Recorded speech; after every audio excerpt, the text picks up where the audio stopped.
Qimor va tavakkalchilikka asoslangan onlayn o'yinlarda qonunga xilof ravishda ishtirok etib kelayotgan shaxslarga xizmat ko'rsatish bilan bog'liq holatlarga chek qo'yildi.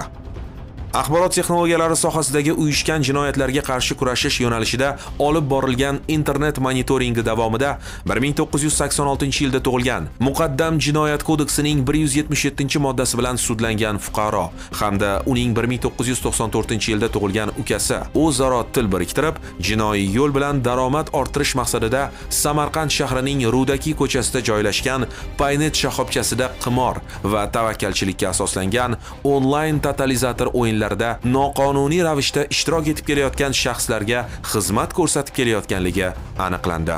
Ma'lum bo'lishicha, ushbu shaxslar 2026-yil yanvar oyida o'zlariga nisbatan qo'llanilgan ma'muriy jazodan xulosa chiqarmasdan noqonuniy faoliyatni yashirin tarzda davom ettirib kelgan. Samarqand viloyati Ichki ishlar boshqarmasi axborot texnologiyalari sohasidagi jinoyatlarga qarshi kurashish boshqarmasi xodimlari tomonidan o'tkazilgan tezkor tadbirlar davomida gumonlanuvchilar qo'lga olinib, ulardan telefon apparatlari, bank plastik kartalari hamda jami 125,551,000 so'm va 9,835 AQSh dollari miqdoridagi pul mablag'lari daliliy ashyo sifatida rasmiylashtirib olindi. Mazkur holat yuzasidan Samarqand viloyati Ichki ishlar boshqarmasi axborot texnologiyalari sohasidagi jinoyatlarga qarshi kurashish boshqarmasi tergov bo'limi tomonidan O'zbekiston Respublikasi Jinoyat kodeksining 278-moddasi 1-qismi bilan jinoyat ishi qo'zg'atilib, qamoqqa olish tarzidagi ehtiyot chorasi qo'llanilgan.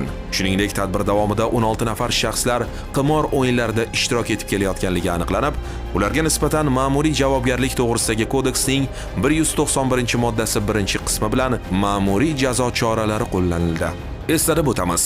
Qimor va tavakkalchilikka asoslangan boshqa o'yinlarni qonunga xilof ravishda tashkil etish yoki o'tkazish, shu jumladan ana shunday o'yinlar uchun qimorxonalar tashkil etish yoki ularni saqlash 7 yildan 10 yilgacha ozodlikdan mahrum qilish bilan jazolanadi.